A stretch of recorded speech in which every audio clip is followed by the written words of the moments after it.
শেখ হাসিনা দেশ ত্যাগ করেছেন বা পালিয়ে গেছেন, এটা যেভাবে বলা যায় আর কি। তার এই পালিয়ে যাওয়াটাকে আপনি কিভাবে দেখছেন? এতে আওয়ামী লীগের কতটা ক্ষতি হলো? না, আওয়ামী লীগের ক্ষতির চাইতে দেশের উপকার হয়েছে। বিকজ তিনি পালানোর মতো নন, তিনি পালানোর মতো নন এবং তিনি পালাতে চাননি। তিনি এরকম চরিত্রের মানুষ, জনগণ তাকে ওই গণভবনে পিটিয়ে তাকে মেরে ফেলবে, তারপর তিনি সেখান থেকে যেতেন না।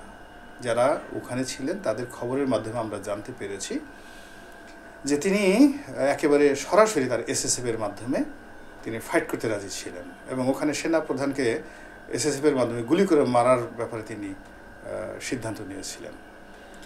পরবর্তীতে এসএসএফের মানে যারা ওখানে গেছিলেন কর্তা ব্যক্তিরা, তারা বোঝানোর জন্য তারা শেখ রেহানার সহযোগিতা নেয় এবং শেখ রেহানার কথাও তিনি শুনেন নাই। তিনি জিদ করছিলেন যে আমি থাকবো, যা হয় হবে। এরপর যখন জয় পুরো বিষয়টি হ্যান্ডেল করেন এবং তিনি যখন বুঝান যে আপনি এখানে যদি থাকেন দেশের মানুষের ক্ষতি হবে, আরও হতাহত বাড়বে এবং এই গণভবনে আপনাকে যদি এইভাবে করে এবং ঘটনা যাই হোক না কেন আওয়ামী লীগ সবার ক্ষতি হবে, ফলে সেই জয়ের কথা সে কনভিন্স হয়ে তিনি কিন্তু গেছেন। এটা হলো বাস্তবতা। কিন্তু তিনি একেবারে সঙ্গে সঙ্গে ভয় পেয়ে চলে গেছেন, এটা একেবারেই অসম্ভব একটা বিষয়। যারা ওই ঘটনার সাথে জড়িত, সেনাপ্রধান ছিলেন, পুলিশ প্রধান ছিলেন, 3 বাহিনী প্রধান ছিলেন, এসএসএফের যারা লোক ছিলেন ওখানে, শেষ মুহূর্তে তার সাথে তার সহকারী ছিলেন নাজমা আক্তার এমপি ছিলেন, মতিয়া চৌধুরী ছিলেন, আরাফাত ছিলেন, ওই যে যাকে বলে মোহাম্মদ আরাফাত তথ্য প্রতিমন্ত্রী ছিল, হেলিকপ্টারে উঠানো পর্যন্ত তারা ছিলেন ওখানে, অনেক সরকারি তার পার্সোনাল যারা স্টাফ ছিলেন তারা ছিলেন। তো কাজেই এগুলো তো ইতিহাস, তারা এই জিনিসগুলো গোপন রাখতে পারবে না। আমরা খালি বললাম যে শেখ হাসিনা বলছে পালাবো না পালাবো না, এখন সে পালিয়ে গেল, ইটস নট দ্য ট্রু। তাকে প্রথমত বাধ্য করার চেষ্টা করা হয়েছে, তিনি অবাধ্য হয়েছেন, বলে মরে যাব কিন্তু পালাবো না। পরবর্তীতে তার পরিবারের যারা লোকজন আছে তারা তাকে কনভিন্স করেছে যে এই সময়টাতে আপনার এখান থেকে সরে যাওয়াটা বুদ্ধিমানের কাজ।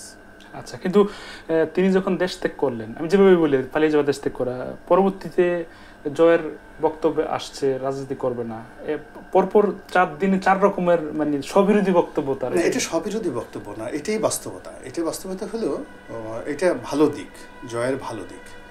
প্রথম ভালো দিক, তিনি খুব অনেস্টলি যেটা বলেছেন যে আমি প্রথমে হতাশাগ্রস্ত ছিলাম, বিক্ষুব্ধ ছিলাম, সেন্টিমেন্টাল ছিলাম। তো বোকা মানুষরা করে কি, একটা কথা বলে ওইটার উপরে স্থির থাকে, কিন্তু পরবর্তীতে অবস্থার দৃষ্টিতে তিনি সিদ্ধান্ত পরিবর্তন করেছেন। এই যে 4-5 বার কথাবার্তা বলেছেন, ইট মিনস যে সময়ের প্রয়োজনে, রাজনীতির প্রয়োজনে তিনি নেগোশিয়েট করতে রাজি, সিদ্ধান্ত পরিবর্তন করতে রাজি। এটা রাজনীতির জন্য খুবই উপকারী। এই জয়ের যে এরকম যদি পরিবর্তন যদি শেখ হাসিনার মধ্যেও থাকতো, তাহলে আওয়ামী লীগের এই পতন হয় না।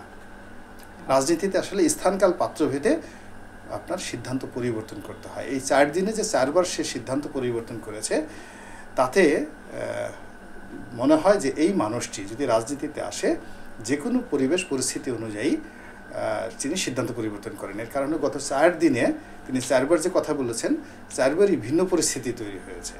তিনি তার মা যখন চলে গেছেন, ওই সময়টাতে তার ওর বাইরে আর কথা, ওই সময়টাতে তিনি যদি বলতেন যে আমি আবার রাজনীতিতে আসছি, সব মানুষ বলতো এটা পাগল, এটা বদ্ধ উন্মাদ। ফলে তিনি ওই সময়টাতে যে কথা বলেছেন, পরবর্তীতে যখন আবার নেতাকর্মীদের প্রতি অত্যাচার হয়েছে, তিনি বলেছেন আমি রাজনীতিতে আসবো, আমার মা আসবেন, আমরা আবার ফিরে আসবো। তারপরে আবার বলেছেন যে তিনি বিএনপির সাহায্য চান, বিএনপির সাথে বসতে চান। তারপরে যারা এখন ক্ষমতা চালাচ্ছেন তাদেরকে তিনি স্থির থাকতে বলেছেন। তারপর তিনি আবার বলেছেন যে বেগম খালেদা জিয়ার প্রতি অন্যায় করা হয়েছে, আওয়ামী লীগ বিএনপি ধরনের কোনো দল নেই। এই যে 4 কথা, আপনি প্রতিটি কথার মধ্যে সংযোগ স্থাপন করেন, কার্যকরণ স্থাপন করেন, আপনি দেখবেন যে হি ইজ রাইট, এবং দিস ইজ কল্ড পলিটিক্স। সামগ্রিক অর্থে তিনি কি আসলে একটা রাজনীতিবিদের পরিচয় দিয়েছেন বলে মনে করেন? না না, দিবেন না কেন? মূল ব্যাপারটা হলো যে পৃথিবীর সবচেয়ে সেরা বিশ্ববিদ্যালয়ের অধ্যয়ন করে তিনি একজন গ্রাজুয়েট, হার্ভার্ডে পড়া এত সোজা জিনিস না। ঢাকা বিশ্ববিদ্যালয়ের ভাইস চ্যান্সেলরও হার্ভার্ডের চান্স পাবেন কি না হি ক্যানট টেল। তো সেখান থেকে তিনি লেখাপড়া করেছেন। তার আইকিউ লেভেল হলো অ্যাবভ 9-এর উপরে তার IQ level. He is not a normal man. তার জ্ঞান বোঝার জন্য আপনাকে ওই পর্যায়ের জ্ঞানী হতে হবে।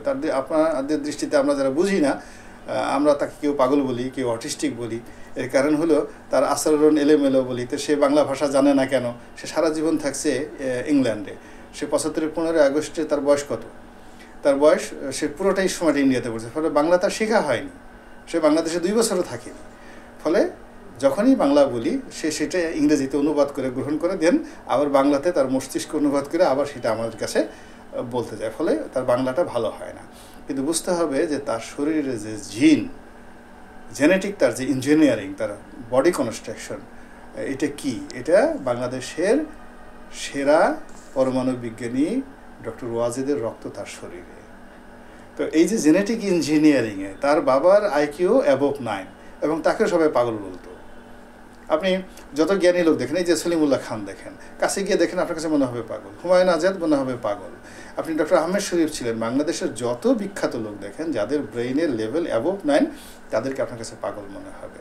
তো এখন জয় তো সাধারণ 10 বার ফেল করা কোনো ছাত্র না, লিখতে কলম ভাঙা কোনো মানুষ না। তিনি একজন পৃথিবীর সবচেয়ে সেরা বিশ্ববিদ্যালয়ে পড়াশোনা করা অন্যরকম মেধাবী একজন মানুষ। কিন্তু আমরা বাংলাদেশের প্রেক্ষাপটে যারা ঢাকা কলেজ থেকে পড়েছি, ঢাকা ইউনিভার্সিটি থেকে পড়েছি, আমরা এই দেশের অবস্থায় থেকে জয়কে মূল্যায়ন করার মতো অবস্থা আমাদের নেই।